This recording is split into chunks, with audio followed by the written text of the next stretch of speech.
सारा दिन बोरसी के आगे बैठकर हाथ तापते हुए गुजर जाता है। कहाँ तो खिचड़ी के समय धूप में गर्माहट की शुरुआत होनी चाहिए और यहाँ हम सूरज के इंतजार में आस लगाए बैठे हुए हैं। पूरे 10 दिन हो गए सूरज लापता है। आज सुबह तो रजाई से निकलने की हिम्मत नहीं हो रही थी। बाहर देखने से तो समय का अंदाज बिल्कुल नहीं हो रहा, लेकिन घर में हो रही चहल पहल अब पता चल रही है। रह रहकर कानों में कभी चापाकल के चलने और पानी के गिरने की आवाज तो कभी किसी के हाथ लगाने की आवाज आ रही थी। जब हाके देख केरा के पत्ता आयल के ना, बोल जल्दी तैयार हो, खसाजी लोग के उठे के नहीं खीका। अब तो उठने में ही भलाई है। नहा धोकर हम सभी एक कमरे में इकट्ठा हुए। दादा और चाचा ने क्या सफेद चकाचक मार लगी धोती और कुर्ता पहना हुआ है। खिचड़ी में ऐसन ठार हम पहले कब्बो न देखनी, सारा देह न देता। पापा ने कहा कि शायद आज धोती में उन्हें ठंड कुछ ज्यादा लग रही है। सामने मछिया पर खादी की सफेद साड़ी पहने हुए दादी बैठी थी। आज दादी ने अपने बाल धोए हैं, छक सफेद सेमल की रुई जैसे हल्के फुल्के बाल। गौर से देखने पर भी एक काला बाल नजर नहीं आता, बिल्कुल धुली धुली सी लग रही हैं दादी। उनके सामने केले के कुछ के पत्ते कतार में रखे हैं, जिस पर तिल, मीठा, गुड़, चावल आदि के छोटे छोटे ढेर पड़े हुए हैं। हमें बारी बारी से उन सभी चीजों को छूने और प्रणाम करने के लिए कहा गया। जब सबने ऐसा कर लिया तो उन सभी चीजों को एक जगह इकट्ठा करके दान दे दिया गया। आज तो अपनी दिदिया बुरी फंसी। उन्हें न तो चूड़ा दही ही पसंद है और न ही खिचड़ी, पर आज तो फरमाइशी नाश्ता नहीं चलेगा। उन्हें दोनों ही चीजें खानी पड़ेगी। आज खिचड़ी जो है। खिचड़ी खाने के बाद सभी ने गया से आए तिल, गुड़ और चीनी के तिलकुट को बड़े चाव से खाया। खाते खाते मैं सोच रही थी कि कितनी अलग है न ये खिचड़ी जो अभी हम मना रहे हैं। स्कूल में हम जो खिचड़ी मनाते थे उसकी अलग ही मस्ती हुआ करती थी।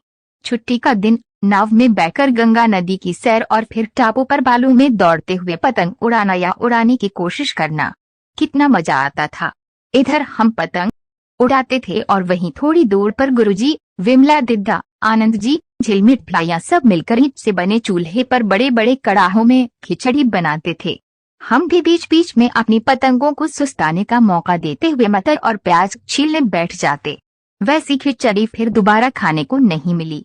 वाकई ढंग कैसा भी हो, पर है ये खुशियों का त्योहार। जनवरी माह के मध्य में भारत के लगभग सभी प्रांतों में फसलों से जुड़ा कोई न कोई त्योहार मनाया जाता है। कोई फसलों के तैयार हो जाने पर खुशी बांटता है, तो कुछ लोग इस उम्मीद में खुश होते हैं कि अब पाला कम होगा, सूरज की गर्मी बढ़ने से खेतों में खड़ी फसल तेजी से बढ़ेगी। सभी प्रांतों और इलाकों का अपना रंग और अपना ढंग नजर आता है। इस दिन सब लोग अच्छी पैदावार की उम्मीद और फसलों के घर में आने की खुशी का इजहार करते हैं।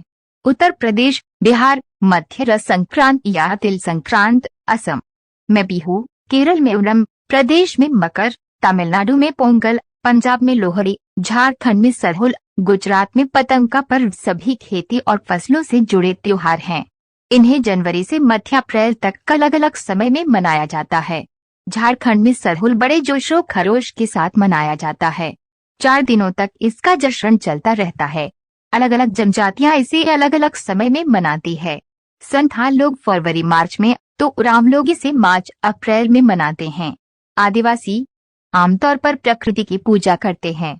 सरहुल के दिन विशेष रूप से साल के पेड़ों की पूजा की जाती है। यही समय है जब साल के पेड़ों में फूल आने लगते हैं और मौसम बहुत ही खुशनुमा हो जाता है। स्त्री पुरुष दोनों ही ढोल मंजीरे लेकर रात भर नाचते गाते हैं।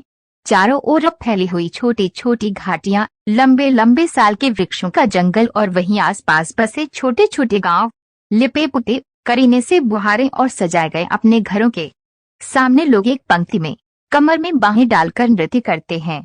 अगले दिन वे नृत्य करते घर घर जाते हैं और फूलों के पौधे लगाते हैं। घर घर से चंदा मांगने की भी प्रथा है, पर चंदे में मालूम है क्या मांगते हैं? मुर्गा, चावल और मिश्री। फिर चलता है खाने पीने और खेलों का दौर। तीसरे दिन जाकर पूजा होती है, जिसके बाद लोग अपने कानों में सरई का फूल पहनते हैं। वे इसी दिन से वसंत ऋतु की शुरुआत मानी जाती है। धान की भी पूजा होती है। पूजा किया हुआ आशीर्वादी धान अगली फसल में बोया जाता है। तमिलनाडु में मकर संक्रांति या फसलों से जुड़ा त्योहार पोंगल के रूप में मनाया जाता है। इस दिन खरीफ की फसलें चावल, अरहर, मसूर आदि कटकर घरों में पहुंचते हैं। लोग नए धान कूटकर चावल निकालते हैं। हर घर में मिट्टी का नया मटका लाया जाता है, जिसमें नए चावल, दूध और गुड़ डालकर उसे पकाने के लिए धूप में रख देते हैं।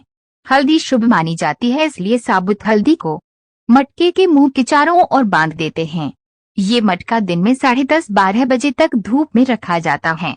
जैसे ही दूध में उफान आता है और दूध चावल मटके से बाहर गिरने लगते हैं, तो पोंगला पोंगल, पोंगला पोंगल, खिचड़ी में उफान आ गया के स्वर सुनाई देते हैं।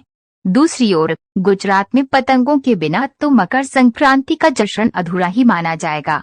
इस दिन आसमान की ओर यदि नजर उठाएं तो शायद हर आकार और रंग रूप की पतंगे आकाश में लहराती हुई मिलें।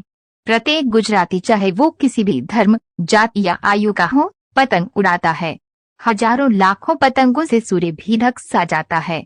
यूसटी कुमाऊं में मकर संक्रांति को घुघुतिया भी कहते हैं। इस दिन आहे और गुड़ को गूंदकर पकवान बनाए जाते हैं। इन पकवानों को तरह तरह के आकार दिए जाते हैं, जैसे डमरू, तलवार, दाड़िम का फूल आदि।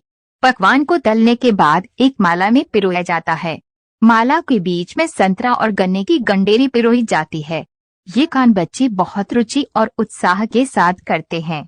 सुबह बच्चों को माला दी जाती है। बहुत ठंड के कारण पक्षी पहाड़ों से चले जाते हैं। उन्हें बुलाने के लिए बच्चे इस माला से पकवान तोड़ तोड़ कर पक्षियों को खिलाते हैं और गाते हैं, कौआ आओ खोताओ ले कौआ बड़ो मके देजा सोने का घड़ो मके देजा सोने की छोरी खा ले पूरी। इसके साथ ही जिस चीज की कामना हो वह मांगते हैं। है ना कितने अलग अलग अंदाज मकर संक्रांति को मनाने के। कहीं दूध, चावल और गुड़ की खीर बनती है तो कोई 5 प्रकार के नए अनाज की खिचड़ी बनाता है। कहीं कहीं लोगों का सैलाब नदी में स्नान के लिए उमड़ पड़ता है। लोग ठंड से ठिठुरते रहेंगे, पर बर्फीले पानी में कम से कम एक डुबकी तो जरूर लगाएंगे। हाल ये होता है कि इन जगहों पर तिल रखने की भी जगह नहीं होती।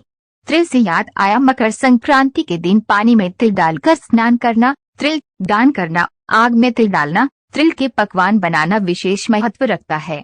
तुम्हारे अपने घर या इलाके में इस त्योहार को कैसे मनाया जाता है?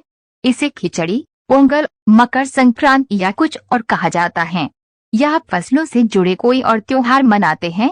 यदि आप आपस में बात करें तो आपको ये जानकर हैरानी होगी कि कई बार एक ही इलाके में रहने वाले लोग भी इस त्योहार को अलग अलग ढंग से मनाते हैं।